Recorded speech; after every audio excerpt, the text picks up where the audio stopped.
خب شما که نبودین، ما یه بار اینو علک کردیم، تفت دادیم، میکروفون روشن نبود. حالا دوباره. آره بابا.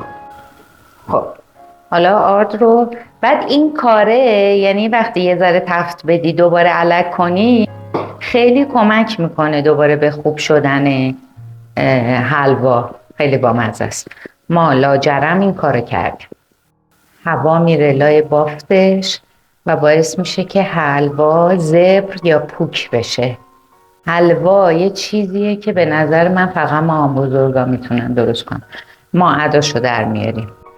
منم که الان دارم درست میکنم، محترم خانم سالهاست که رفته، ولی خب هر وقت حلوا درست میکنم میگم محترم خانم ما عداتو در میاریم. ما انگار که مثل آش میمونه، یه تجربه ای پشتشه. بنابراین من فقط دارم دستور این حلوا رو میدم و امکان نداره که شبیه مام بزرگی شما درست کنن. تازه ما داریم با کدو حلوایی هم الان یه بویی در میاد که این بوه همون بو است که خودتون میدونین دیگه، اون بوه که فوش میدی، بوه بی نظیر. شما میتونی از آرد همه نوع آردی درست کنید. من یه دفعه با آرد بادوم درست کردم، خوب نشد. من نمیدونم چجوری تو این ویدیو آشپزی درست میکنن، شاید اسمش آرد بادومه، ولی بادوم خودش چربی داره و تو این یه بافت عجیب غریب حلوا نمیشه، یه چیز دیگه میشه. یه سریا صبر میکنن این کرم رنگ بشه بعد روغن میریزن، یه سریا از اون اول روغن میریزن. من چیکار میکنم؟ من جفتش رعایت میکنم، یعنی صبر میکنم این کمی کرم بشه، کره و روغنم رو اضافه میکنم که تو اونم تفت بخوره. از این بر کدو حلواییمون رو میذاریم قشنگ با آب بپزه. شد اینو نرم‌تر میآفریدی، یه ذره راحت‌تر، چیزی به این خوبی نمیشد دیگه، لابد شد. خب یک کم آب میریزیم، لازم نیست تا خرطناقش پر کنی.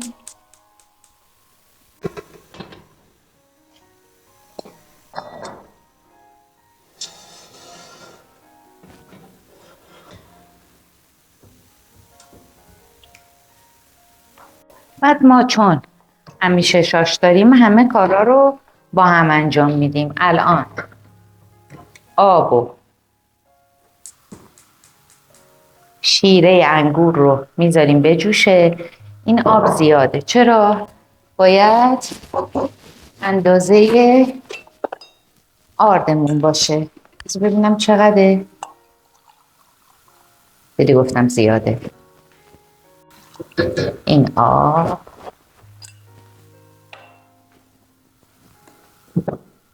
شیره انگورم. اگه میخواین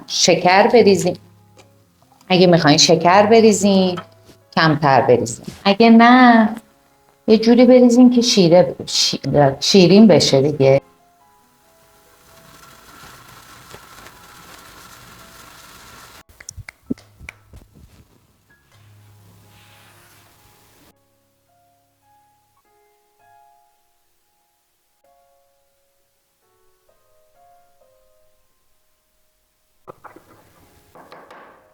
اینو میریزم تو شربتم. یه 3 تا دونم هل بندازم در شربتم. اول یه ذره میشکنمش، خردش میکنم.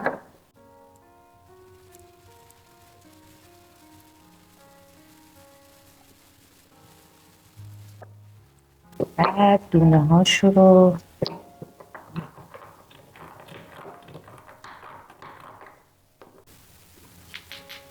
گلابم که آخر میزنیم که بوش عطرش نره. حالا کدوها.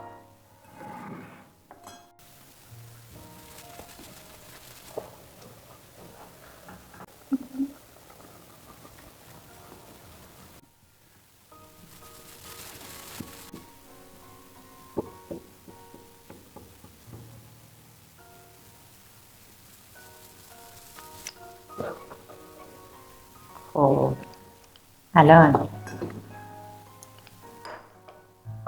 گفتم من تا حالا اینو درست نکردم؟ گفتم نه، به شما گفتم، به اینا گفتم که من تا حالا اینو درست نکردم.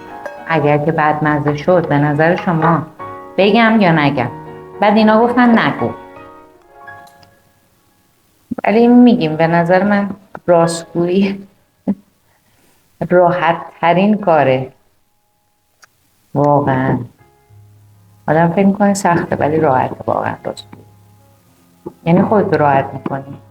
حالا اگر بدمزه شد لااقل شما میفهمین که این کارو نکنین. اینم خودش یه آموزشه دیگه، آموزش این که این کارو نکنین. نمیدونم چرا 2 ساعت بعد از صبحانه گشنم میشه. بعد تو وقتی از تهران میری قشم ترک میخوری. بعد فکر کن که روز اول خیلی ترک میخوری. روز اول با مریم رفتیم دریا و خلاصه سرد بود و یه کارایی کردیم و نشد و باز یه کارایی نشد و نه خلاصه برگشتیم ماسه‌ای فلان نمیدونم لب دریا چیز داشتیم، فقط اون لباشک داشت. برگشتیم منم سیگاری، معتاد به قهوه، معتاد به همه چی. رسیدیم اقامتگاه بالاخره، مثلا 40 دقیقه راه رسیدیم اقامتگاه. من بودو رفتم یه کافه داشت، رفتم تو کافه و به خانومی که اونجا بود، یه دختر نازنین اونجا بود، این ماشم اینجوری آروم اونجا بسته بود. گفتم قهوه دارین؟ گفت بله. گفتم که یه دونه برای من درست میکنی؟ گفت امریکانو میخوای یا لاته میخوای یا ماکیاتو؟ من بودم نه امریکانو میخوام. گفت الان برات درست میکنم. بعد از نظر من اون اینجوری بود. رفت سمت قهوه، مریم گفتش که شما همیشه اینجایی؟ برگشت وای گفت من از صبح آره دیگه میام اینجا، اونجا هم کمک کن، حالا برای من این کش میاد. بعد دوباره رفت سمت قهوه جوش. اینجا چیز که گفت کیک میخورین؟ مریم گفت کیک چی داری؟ گفتم وای. از قهوه جوش دوباره برگشت سر یخچال. این کیک اینطوریه. بعد آوردش بیرون توضیح داد. من خواستم خودم رو بکشم. حالا تو اول اونو روشن کن گرم شه زن. هیچی، کیک ها رو توضیح داد. بعد من بهش گفتم که ببین میشه قهوه رو اول درست کنی حالا ما راجع به کیک؟ گفت بله. رفت دوباره اینو روشن کرد و گفت ولی اگر ماهی خوردیم با سیر ناهار، تو فکر کن دیگه چقدر قهوه من میخواست. گفت ولی اگر ما حالا ولی اگر ماهی خوردیم یک کم چای کرک بخوریم چون هل داره. و من گفتم ببین میشه قهوه منو بدی؟ مریم انقدر دوام کرد. گفت خیلی بد باش حرف زدی. هم آره دیگه، شبیه دیوونه که از تهران فرار کرده. بیچاره خیلی ناراحت شد. ولی شبیه یوتیوبیا اون کارتونه چیه؟ شبیه اون قهوه درست کرد، قهوه رو آروم گذاشت جلو. چه تزن. خب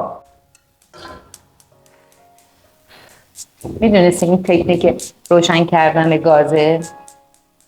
گاهی آشغال میره تو این چیز میذاش. خب این ببین یه ذره کرم رنگ میشه، آرد از سفیدی در میاد. یه ذره که کرم رنگ میشه میتونی روغن و کره‌تون رو بهش اضافه کنی. تلفیق روغن و کره، نه روغن تنها آرد حلوا رو خوب میکنه، نه کره تنها. این رو بدونی. حالا الان وگنا به ما پشت میدن ولی چربی حیوانی چیز مفیدیه.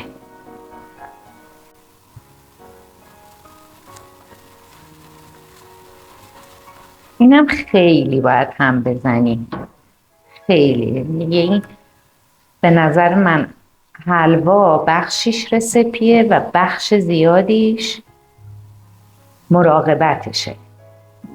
اینم فکر میکنین کره برای این زیاده آرد ری میکنه. شما میگین ری میکنه یعنی حجمش خودش زیاد میکنه. خب این پوره کدو حلوایی هم باید اندازه آرد باشه. باید که یعنی من یه دفعه یک گند شبیه به این زدم میدونم که باید اندازش باشه. کیکش رو درست کردم. اصلا نباید بذارین این بجوشه. نگاه کن همینطور باید همش بزنین.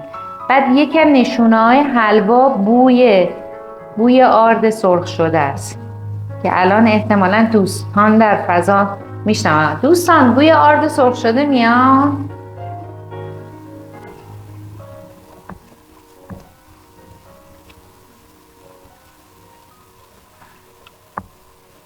آرد از خامی در بیاد. بهترین چیزم ایناست براش.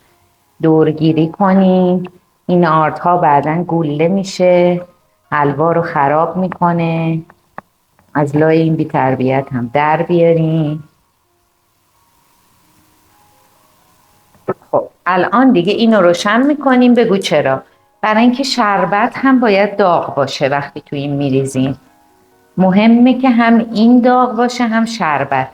اگه اینو خاموش میکنین میزنین یه جا، به نظرم حلواتون ممکنه یکم مشکل پیدا کنه. خب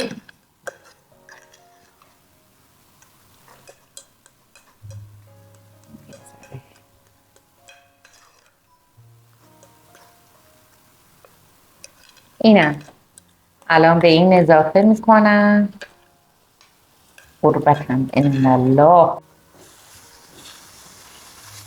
یه تفتی با آرد بخوره.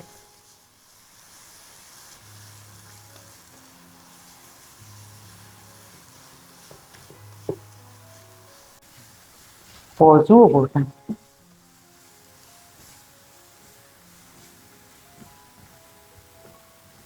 قشنگ با هم دیگه قاطی شدن. کدو حلوایی هم یه تفت بخوره که مزه خامی نده. حالا اینو یواش یواش به این اضافه میکنیم در حالی که گرمه.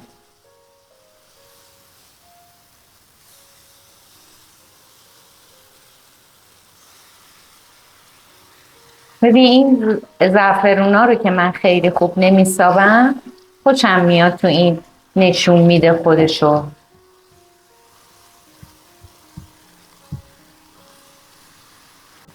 اینم به یاد محترم خانوم که حلواهای زبر خوشمزه درست میکرد. یه سیستمی داشت اصلا، یعنی حلوا درست کردن دور از جون یکی میمرد. وای گفتم یه دفعه ببین مروارید گوش کن. یه دفعه رفتم ختم مامان دوستم، بعد رفتم باش سلام علیک کنم. گفتم وای خدا بیامرزش، من انقدر دلم حلوا میخواست. وای اینقدر بغل دستیم دعوام کرد.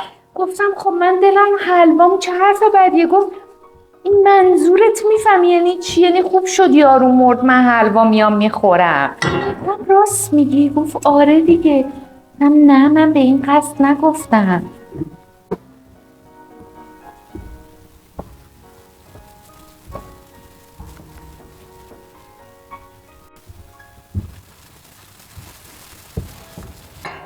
مراقبت مراقبت مراقبت.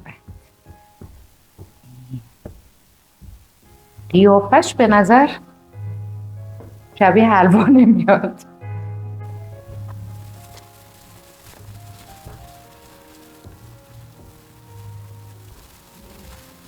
خب این قسمت شربت رو که میریخت گازو خاموش میکرد.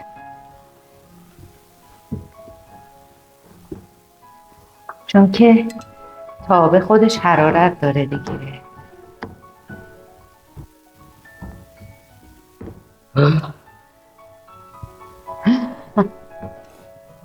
سخته برای ختم و اینا مثلا یه عالمه حلوا درست میکردن.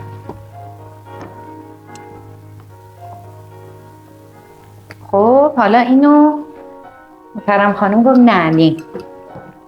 نعنو میکنی.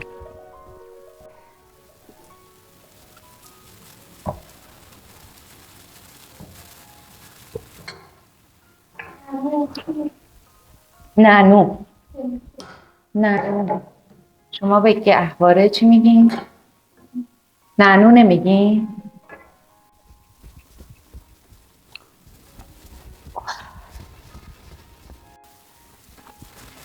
لا لا لا لا لا لا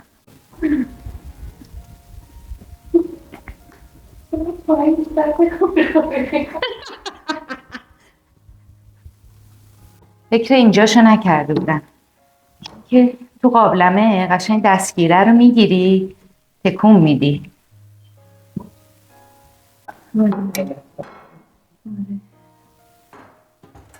جون داشتن رفتن انقلاب کردن دیگه.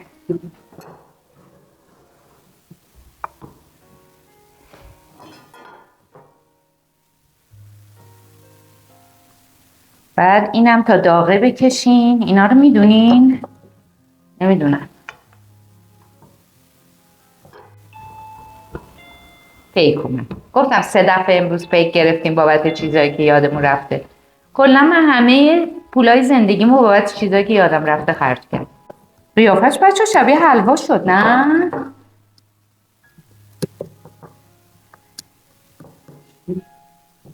بویش خوبه؟ اه.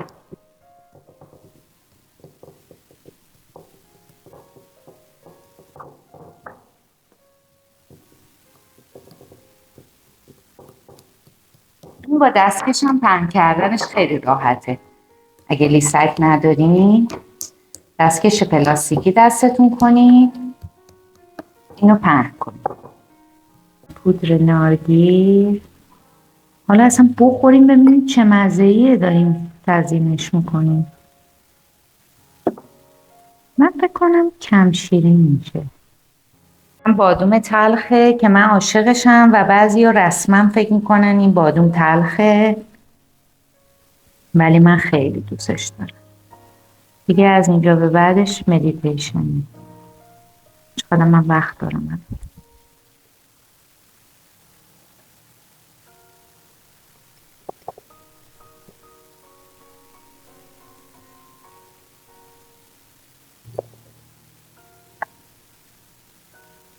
امیدوارم این چی باقالی نباشه چون میدونین خیلی ها رو باقالی میریزن.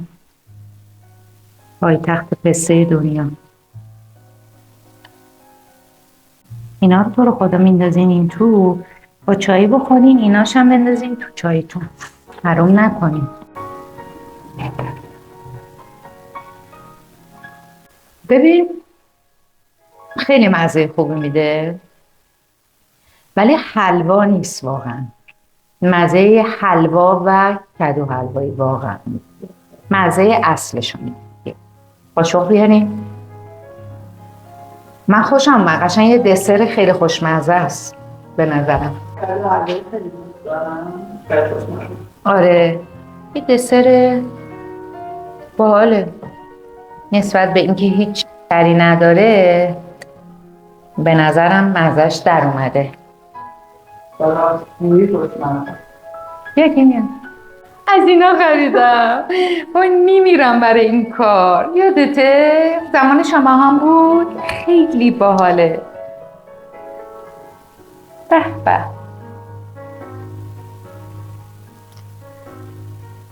به نظرم خیلی کردم شیرین تر. آره اگر که شیرین تر دوست دارین دیگه چیز درست. فکر نکنم کسی یعنی اسمش حلوای رژیمیه و واقعا شیرینیش اندازه است ولی شما میتونین شکر بهش اضافه کنین. من شنیدم که اصلا شکره که اینا رو به هم میچسبونه و یه قوامی میده و کار اینو میسازه. ما نریختیم و شد و راستش هم میگیم که واقعا شده ولی حلوا نیست. طعمی از حلوا و کدو حلوایی. ای خدا آخه اینو ببین.